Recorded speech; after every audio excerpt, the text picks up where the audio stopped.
Yes, mambo vipi mtazamaji? Karibu tena katika channel yako pendwa Electronics Repair Class TZ. Leo tupo na kipengele cha simu ambayo imefika mezani kwangu. Karibu mezani kwangu tuweze kuona namna ambavyo tunaweza tukafanya marekebisho. Hii simu imekuja hapa ikiwa na changamoto ya kubadilishiwa kioo. Sasa kioo kimeweza kunifikia kipya. Safi kabisa. Model ya kioo ya simu yenyewe. Lakini kitu ambacho kimenifanya nikawaza kushirikiana na ninyi ni kwa sababu nafikiria yawezekana ikawa ina changamoto lingine zaidi, kwa sababu ina dalili ya kutowaka. Nimejaribu kubonyeza button ya kuwashia, shikilia kwa muda mrefu bila mafanikio. Kwa hiyo nikaona hii inaweza kuja kuwa tatizo kubwa, ama kama sio kubwa, basi itakuwa ni tatizo ambalo la betri. Kwa hiyo kawaza kwamba huwezi kwanza, hairuhusiwi kwamba uruhusiwi kufunga kioo. Uruhusiwi kufunga kioo bila kukitesti. Lazima uhakikishe kwanza kioo umekitesti, uhakikishe kama button zote za upande wa kioo zinafanya kazi ama hazifanyi kazi. Ni kosa kubwa sana kufunga kioo bila kutesti, kwa sababu utajikuta maybe back haifanyi kazi, yani kwa maana ile ya kurudisha nyuma haifanyi kazi. Lakini pia utajikuta kwamba inaweza katokea sometime kuna damage ipo, hujahakiki, unakuja kuwasha kioo na kuta kina msali ndani yake. Hilo ni kosa. Kwa hiyo utakiwa kufanya mistake ya namna hiyo. Na leo tutajitahidi kufanya kazi kiprofessional kwa kutumia mashine hii hapa ya kuseparatia, ni LCD separator. Mashine tutaitumia leo tuone itatuwezeshaje kupiga kazi vyema zaidi.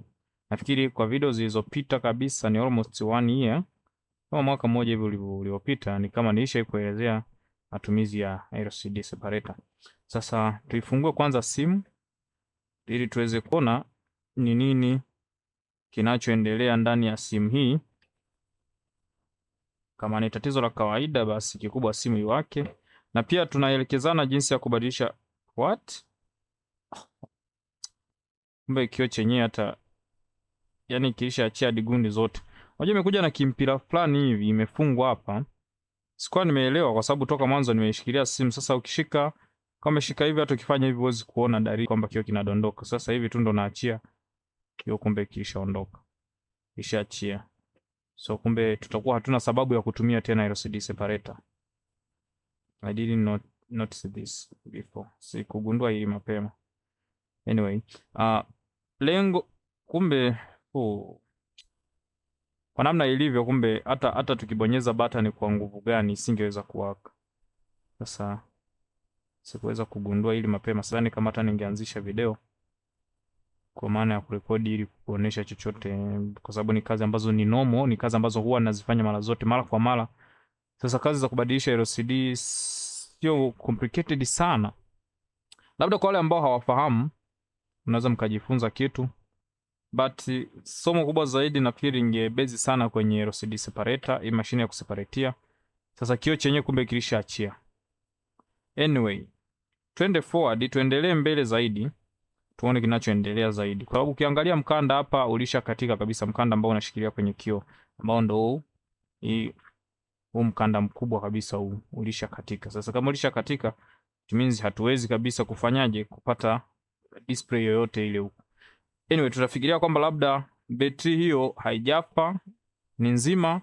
Kwa hiyo tutajaribu kufunga kioo kingine na kukitesti. Labda nikuelekeze jinsi ya kutesti kioo kabla kukifunga, lakini pia hadi hatua ya mwisho ya kukifunga kioo unatakiwa kifungeje.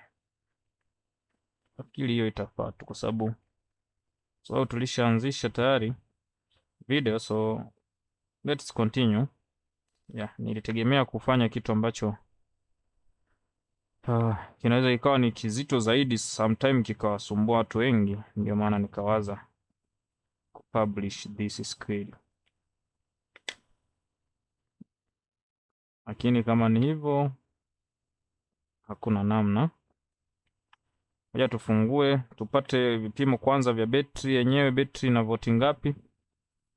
Tukishagundua betri ina voti ngapi, tutakuwa na uelewa wa moja kwa moja kumbe kwamba hii simu, kwa sababu kioo kiliachia vile, ndio maana kikawa kimeweza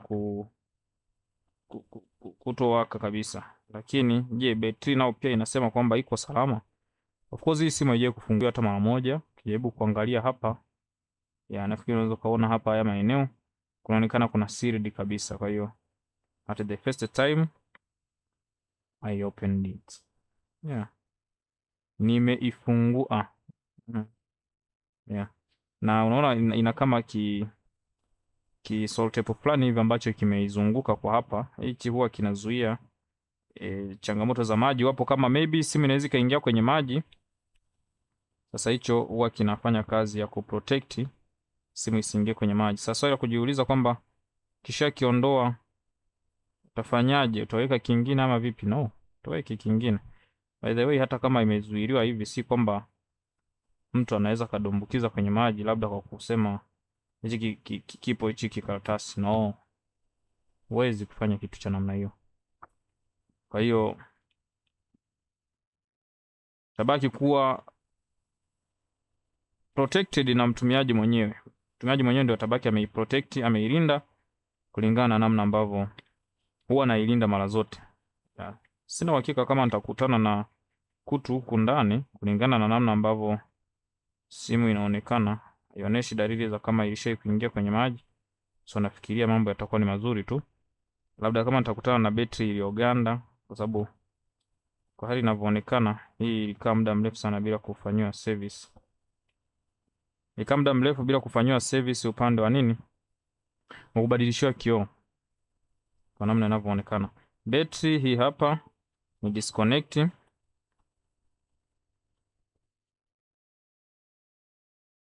Okay. Tayari betri tumesha disconnect.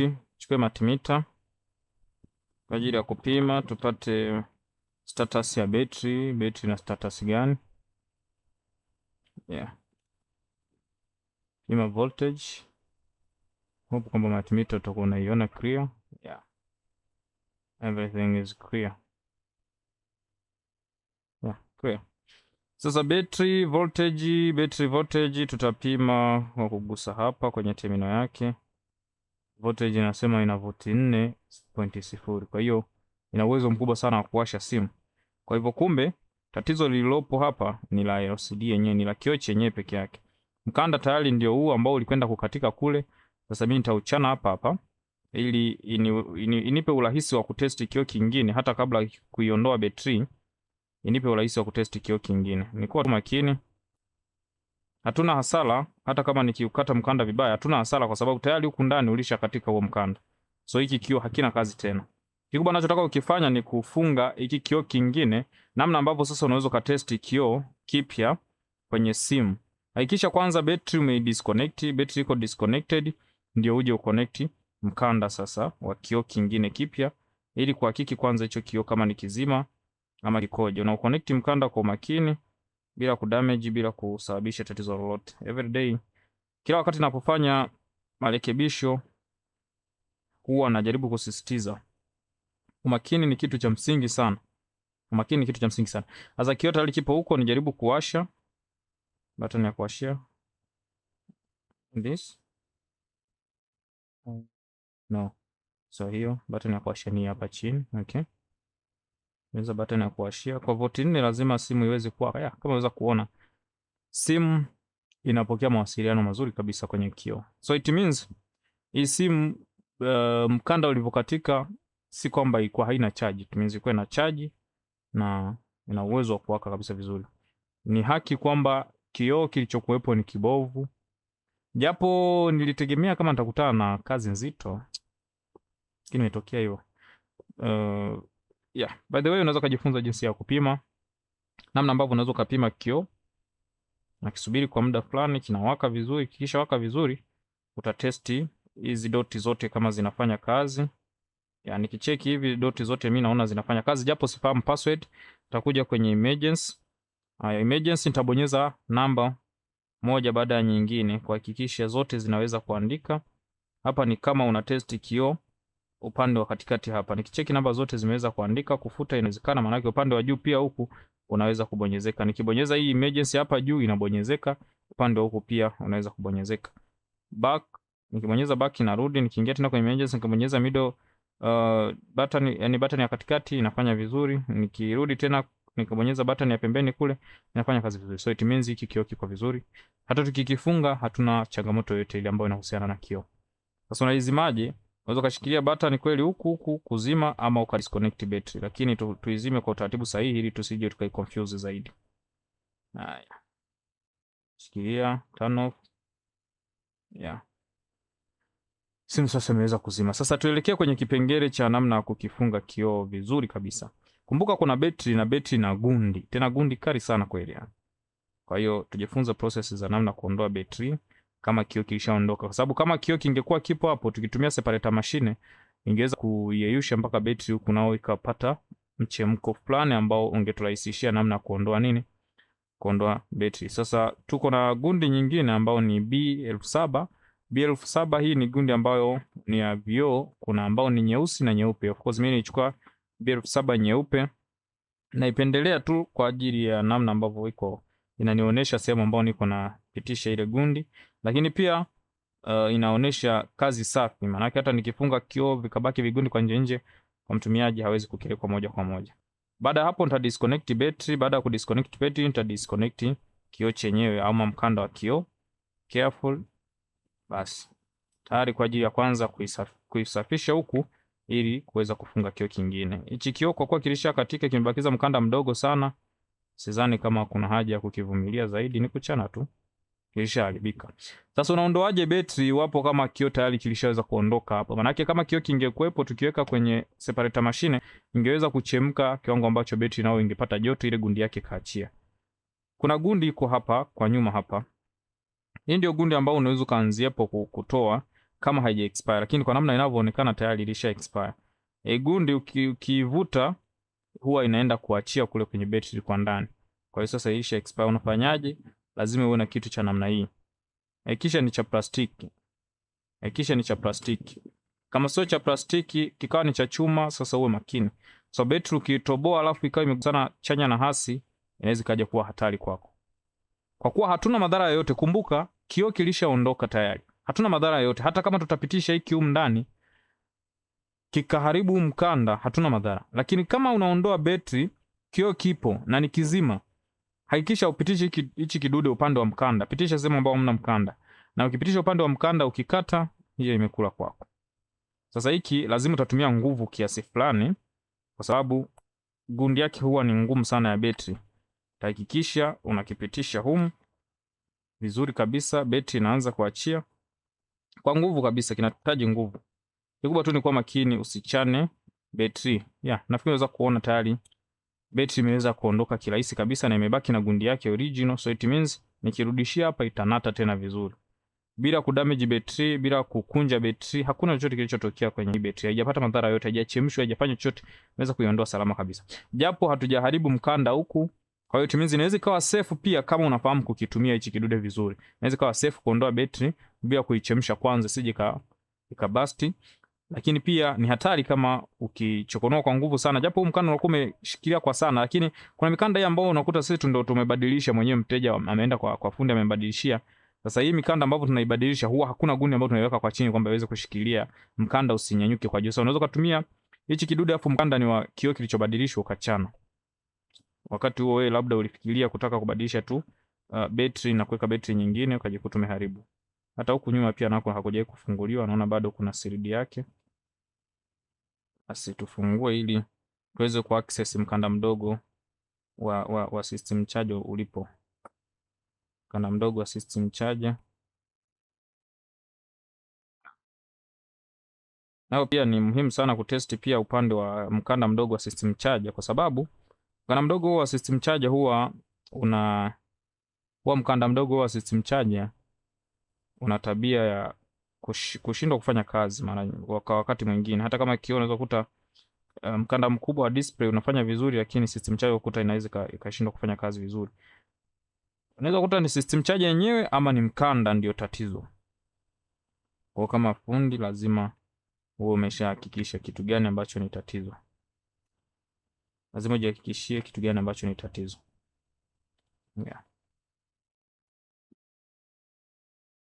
Kuna vitu vingi sana ambavyo huwa naendelea kuvifuatilia kwa Kwa wale ambao mna comment, mimi naweza kusema nawashukuru kwa ushirikiano wenu ndani ya channel yako Electronics Repair TZ.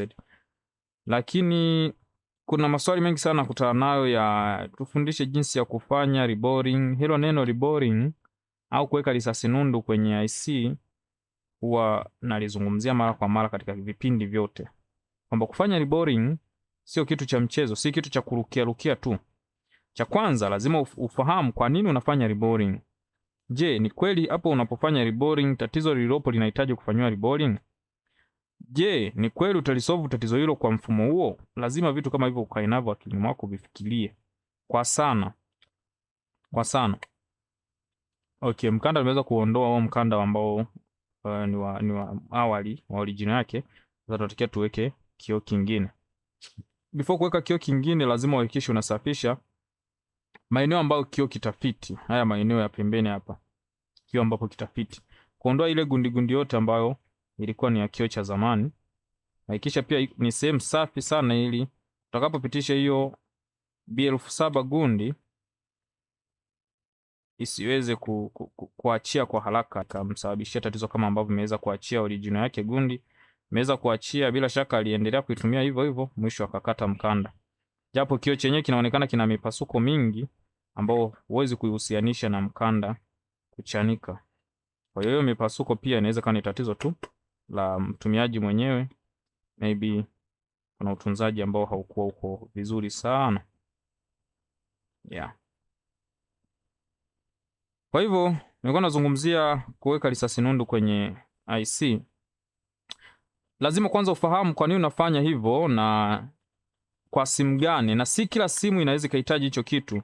Kwa simu ambazo zinahitaji hicho kitu, lazima kwanza ufahamu kwamba ni kazi ambayo ni ngumu sana kufanya reboring. Ni rahisi kama umezoea, lakini huwa ni ngumu sana kufanya reboring. Najaribu kufikiria kwamba kama nikikufundisha kufanya reboring, maana yake utaenda kupractice. Unakupractice kwa simu ambazo ni za kwako ama ni za mteja? Hilo ni swali. Licha hivyo, unaweza ukawa umeenda kupractice kwa simu zako mwenyewe. Wakati ambapo utakuja kufanya kazi ya kutengeneza kioo cha mteja, utakapokuja kutengeneza socket ya mteja, katika reboring zako ukajikuta umedamage zaidi. Hicho ni kitu cha kuzingatia. Licha ya kudamage zaidi, kudamage ama kuharibu ni moja pia ya kujifunza. Kwa hiyo tunaweza kusema kwamba ukiharibu utakuwa umejifunza.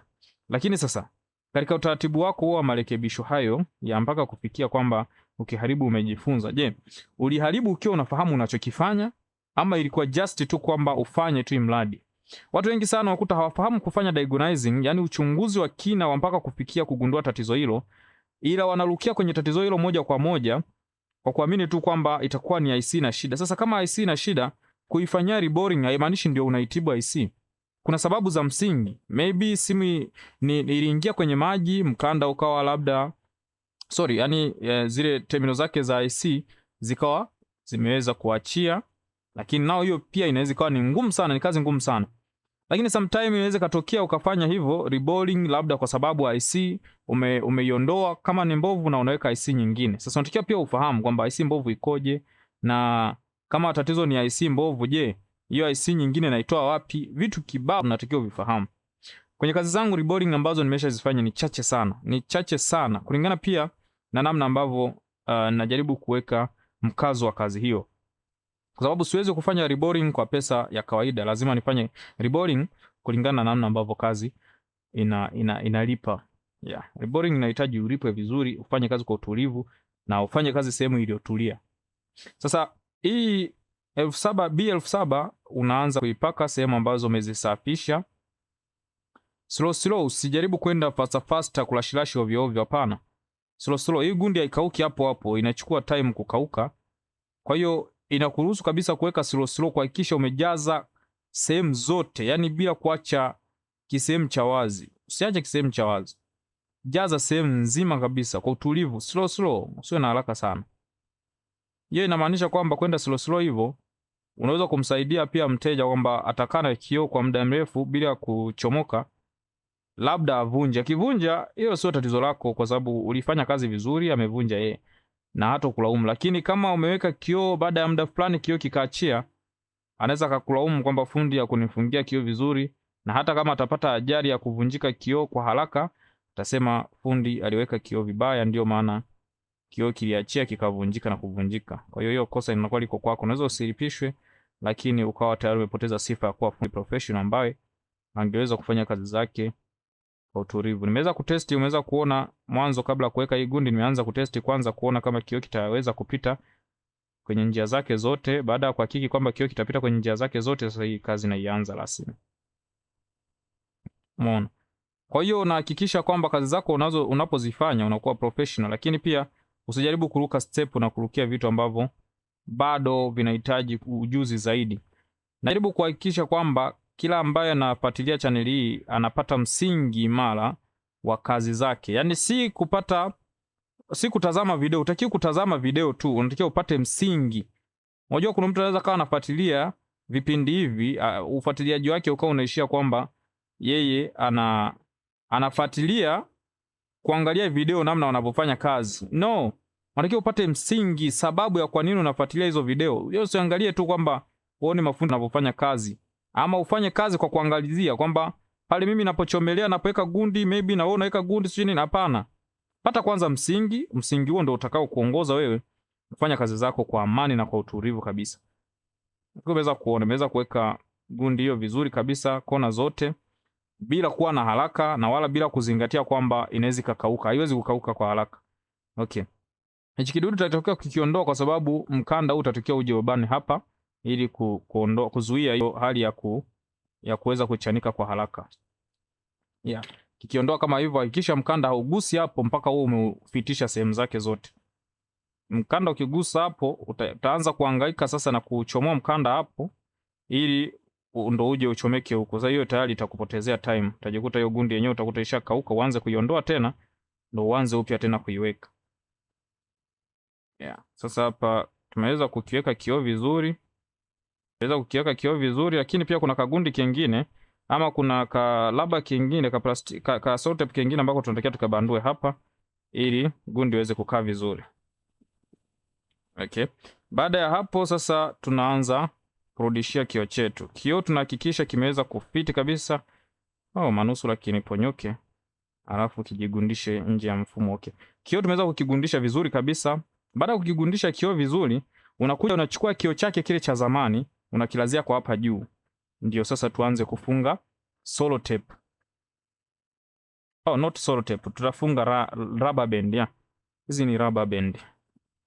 Tutaanza kufunga rubber band kona zote za kioo. Funga rubber band. Kuna vifaa maalum kwa ajili ya kufanya hii kazi, lakini kwa utaratibu wetu tunatumia rubber band. Kwa hiyo rubber band, lakini unahakikisha kwamba kale kamkanda kadogo kale kanaweza kufika engo yake ya kufungwa. Kwa hiyo kama kanaweza kufika, basi tepo vizuri hiyo rubber band yako vizuri. Hakikisha engo zote zinakuwa zimefit. Engo zote zinakuwa zimefiti ili gundi ishike vizuri na isiweze kuachia kwa haraka. Sikaze sana kiwango cha kutisha, lakini kaza katika kiwango ambacho unaamini itakuwa imeshika bila kumharibia mteja simu ama kujiharibia mwenyewe. Unaweza kujiharibia mwenyewe kwa sababu utavunja utakapokuwa umetumia nguvu kubwa sana. Basi baada ya hapo tunaweza kaisubiri kwa muda mfupi. Tutastopisha video kidogo. Baada ya muda mfupi ikisha malizika ikikauka vizuri, taifungua. Unaweza kusubiri kwa almost dakika 15 ama 30 kama una nafasi nzuri. Kisha subiria hapo gundi itakuwa imeshakauka vizuri, ni kufungua na kuanza kurudisha vitu vyake. Funga vizuri, testi, simu itakuwa imekamilika. Tuweze kusubiri kwa muda mfupi na stopisha video kwa muda. Okay, baada ya muda wa kutosha sana. Sasa tuweze kufungua hizi rubber band ili tuweze kutesti. Lakini hakikisha kwamba hii connector kwanza unaiconnect, hii ya upande wa chini. Hakikisha unaiconnect vizuri kabisa. Sije ukajikuta wakati wa kufungua rubber band unaikata. Itakuwa mbaya. Hiyo itakuwa mbaya. Tena uzuri zaidi mimi nawaza kwamba nifunge, nimeiconnect vizuri kabisa, alafu niweke kabisa na housing lake, kwa kuwa nati zipo karibu na naamini itafanya kazi. Sina uhakika kwamba Unaweza kuwa na shida yoyote. Japo system charger sijaikagua, lakini siwezi kusema kwamba kunaweza kuwa na shida. Kama simu imeonekana kuwa na voti 4 betri yake, hiyo inamaanisha kwamba simu ilikuwa inachaji, ilikuwa na uwezo wa kuchaji. Kwa hiyo kama ilikuwa na uwezo wa kuchaji, hatuwezi kutia shaka juu ya system charger. Tuweze kutilia shaka juu ya system charger.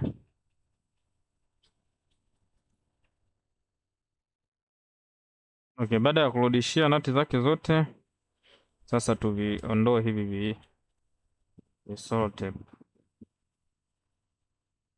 Rubber band, ya rubber band, sio Sellotape.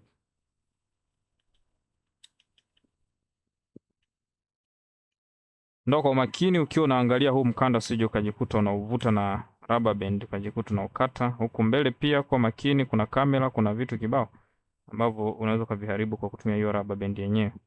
Unatakiwa kwa makini tu, kikubwa zaidi ni makini. Yeah. Unaweza kuondoa hizi rubber band kwa makini. Huo ndio professional wenyewe. Professional uhitaji haraka, unatakiwa kufanya kitu kwa utulivu na kila kitu hakikisha kimeenda sawa. Kioo cha zamani nimekiondoa ambacho nilikuwa nimekiweka kwa huko nyuma. Ukijaribu kuangalia, sidhani kama unaweza kuona uchafu kwenye upande wa sehemu ambako nimeweza kupitishia gundi. Kwa maana hata kwenye kuifuta just easy inakuwa ni rahisi sana kuifuta.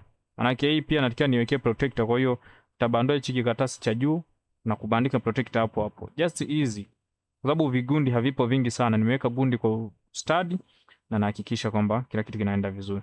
Haya, kioo hichi ile gundi bado inafanya kazi vizuri, ile gundi ambayo ilikuwepo. Kwa tutajitahidi kidogo kutumia hiyo gundi kushikishia vizuri. Yeah. Tumia hiyo gundi kushikishia vizuri. Kama unaweza kuona mkanda tumeweza kufunga vizuri kabisa. Na mkanda unaonekana kama umekubaliana na maeneo haya. Lakini sio salama sana kwamba wakati mwingine tutakapotakiwa kuifungua kama kioo hakijakatika kabisa, kuchomoa betri kwa staili hii ni mbaya. Lakini unaweza kufanya hivyo kama utaanzia upande huu. Maana yake utaanzia upande huu, gundi utasikia kama imeachia, utajaribu kuinua betri, kiinuka basi utaimalizia kwa mkono badala ya kupitisha hiki kidude moja kwa moja. Kwa sababu utakuwa uwezi kujiamini moja kwa moja. Ukijiamini moja kwa moja ukiharibu, itakula kwako. Hiyo itakuwa ni hasara yako.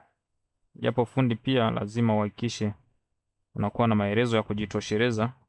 Hata ikitokea tatizo umeweza kulisababisha, basi kuna maelezo kimpa mteja anaweza kukuelewa na akaiona ni ajali ya kazini. Lakini kuna maelezo wakati mwingine ukisababisha mwenyewe unajikuta hata maelezo unakosa, yani kwa namna ulivyoharibu. Sawa na uwe daktari umepewa umtibu mgonjwa kichwa, unaenda kuhangaika miguu. Ndio hicho sasa kinachokuwa kimetokea sasa. Kwamba wewe umeharibu miguu badala ya tatizo ambalo umepewa kichwa ndo kina shida. Sawa. Betri nitairudishia normal kwa sababu gundi yake bado inafanya kazi, inashika vizuri na isikia inashika. Kwa hiyo nitairudishia, itakutana na maeneo ambapo gundi ilikuwa. Kwa hiyo utaweza kustiki vizuri. Sina uhakika kwamba katika ufungaji huu betri itakuja kuachia, kulingana kwamba pia kioo chake, mfuniko wake wa nyuma ni uko vizuri, kwa hiyo itaendelea kusaidia kushika kwa muda. Itaendelea kushika kwa muda, sitaki kuibana na gundi hiyo B700 ili isije kasababisha tatizo wakati ambapo mtu atahitaji kuifungua. Sababu B700 huwezi kuifungua pia kirahisi. Tutajaribu kuwasha. B700 huwezi kuifungua kirahisi kwa kutumia hichi kidude. Hata ukifanikiwa utatumia nguvu kubwa sana. Unajikuta hata unaweza kubendi hii nani chassis nzima. Sawa, button ya kuwashia. Nimebonyeza button ya kuwashia. Simu imeweza kupokea mawasiliano na waka vizuri bila kuonesha shida yoyote kwenye kioo. Tuweze kuisubiri. Wakati tunaisubiri na buti, sisi tunafunga vitu vya nyuma huko.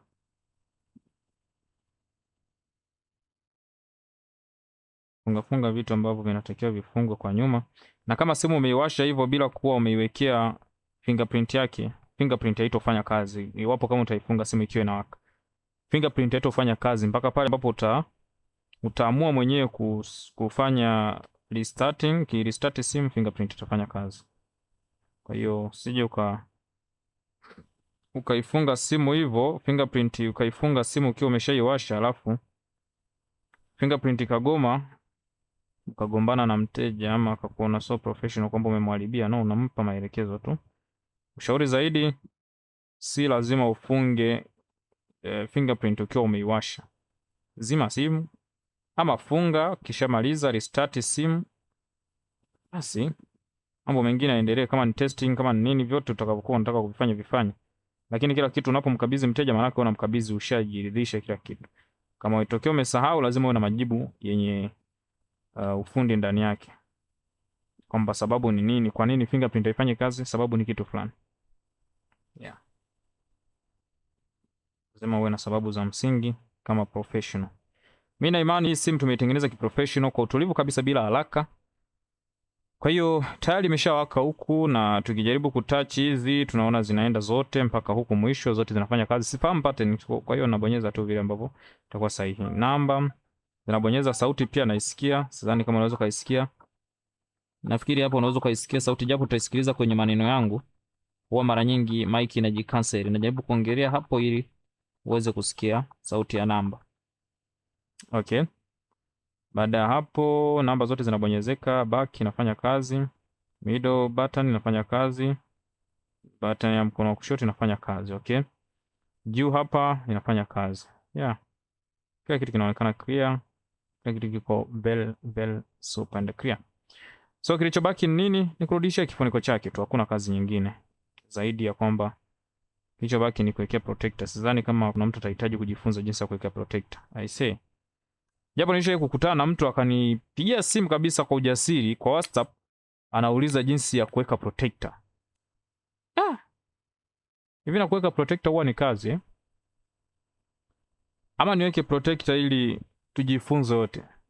Inawezekana kuna watu hawafahamu. Tunaweza kujifunza. Jaribu kujifunza maybe kuweka protector. I'm not sure kama hamfahamu. Ngoja tujaribu. Okay, sasa jinsi ya kuweka protector. Protector yenyewe ndio hii hapa, ambayo ndio natakia niweke hapo. Nijaribu kucheki protector. Oh my god, protector sio yenyewe. Nimeleta protector ambayo sio. So mpaka nirudi tena kuchukua. Hakuna kaumbali. Anyway, tunaweza tukastop hapo. Hii ni Electronics Repair Class TZ. Kama hauja subscribe basi gusa alama subscribe hapo. Lakini pia like and share.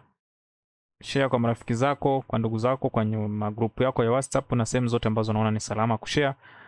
Ni kwa ajili ya wale ambao watahitaji kujifunza masuala ya matengenezo ya simu, computer, printer, photocopy machine. Yeah. Hichi kipindi cha leo tulikuwa tunazungumzia marekebisho ya simu katika upande wa kufunga kioo.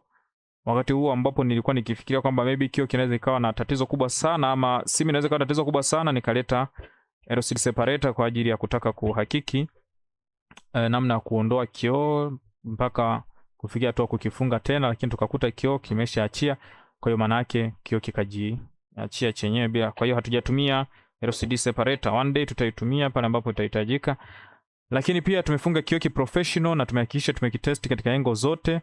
Kitu ambacho sijatest ni kimoja, sijatest upande wa charging, but I hope kwamba iko sawa. Sidhani kabisa kama kutakuwa na shida.